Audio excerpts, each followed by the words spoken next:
দরজায় করা নাচ্ছে পবিত্র ঈদ উল ফিতর। এই ঈদের আনন্দ ভাগাভাগি করতে পরিবার পরিজন নিয়ে অনেকেই এই ঈদের যে ঝক্কি ঝামেলা রয়েছে সেটি এড়াতে কিন্তু ইতোমধ্যেই কিন্তু নারী টানে বাড়ি ফিরতে শুরু করেছেন। দর্শক, এই মুহূর্তে আমি রয়েছি ভোলার ব্যস্ততম ইলিশা লঞ্চ ঘাটে। আপনাদের যদি একটু দেখানোর চেষ্টা করি, এই ঘাটে বেশ কয়েকটি যাত্রীবাহী লঞ্চ কিন্তু ইতোমধ্যে এসে ঘাট করেছে। তো আপনাদেরকে যদি একটু জানিয়ে রাখি, এই ঢাকা থেকে ভোলার উদ্দেশ্যে ছেড়ে আসা প্রতিটি বিলাসবহুল লঞ্চে যাত্রীদের উপচে পড়া ভিড় কিন্তু আমরা লক্ষ্য করেছি।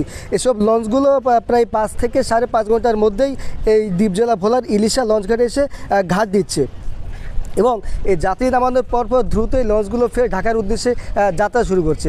তো আমি কথা বলেছি ভোলা বিআইডব্লিউটি এর ট্রাফিক ইন্সপেক্টর আমজাদ হোসেনের সাথে।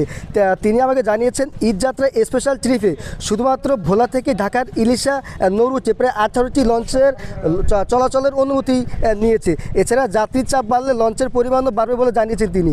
এছাড়া যদি আমি আপনাকে আরেকটা বিষয় জানিয়ে রাখি, এই মুহূর্তে যে আমি রয়েছি মেঘনা তীরে।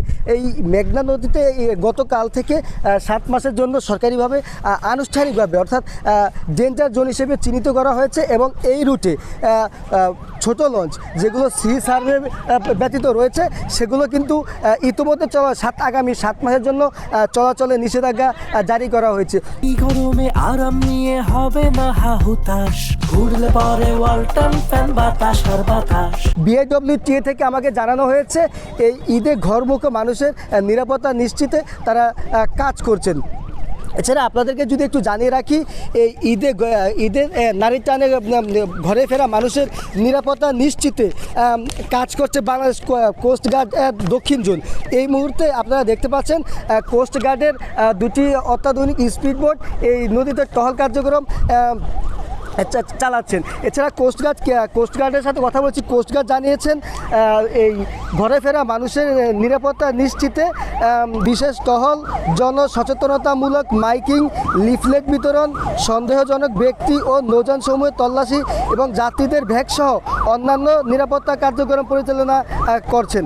এছাড়া দুষ্কৃতিকারীদের যে কোনো নাশকতামূলক কর্মকাণ্ড প্রতিরোধে বাংলাদেশ কোস্টগার্ড সর্বদা তৎপর রয়েছে বলে জানিয়েছে কোস্টগার্ডের দক্ষিণ জোনের কর্মকর্তাগণ। এছাড়া যদি আমি আপনাদেরকে জানিয়ে রাখি, এই ঈদের দ্বীপ জেলা ভোলায় এই ঈদে ঘরমুখো মানুষের নিরাপত্তা নিশ্চিতে এবং অতিরিক্ত যাত্রী যেন কোনো লঞ্চ বোঝাই করতে না পারে, ওভারঅল যদি মধ্যে থাকে যদি বলি, যাত্রীদের নিরাপত্তায় ভোলা জেলা প্রশাসন থেকেও কঠোর অবস্থান আমরা দেখেছি।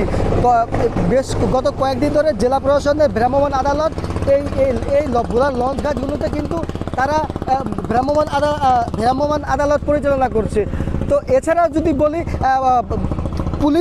পুলিশও কিন্তু এই ভোলার লঞ্চ ঘাটগুলোতে কাজ করছেন। এছাড়া এই ঈদে ঘরে ফেরা মানুষের নিরাপত্তার জন্য শতভাগ নিরাপত্তা ব্যবস্থা কিন্তু এখানকার প্রশাসন এবং এখানকার আইনশৃঙ্খলা বাহিনী এবং প্রশাসন থেকে কিন্তু নেওয়া হয়েছে। তো বলা চলে অনেকটা নিশ্চিত নিরাপত্তায় কিন্তু এই দ্বীপ জেলা ভোলায় ঘরে ফেরা মানুষের জন্য প্রশাসন থেকে গ্রহণ করা হয়েছে।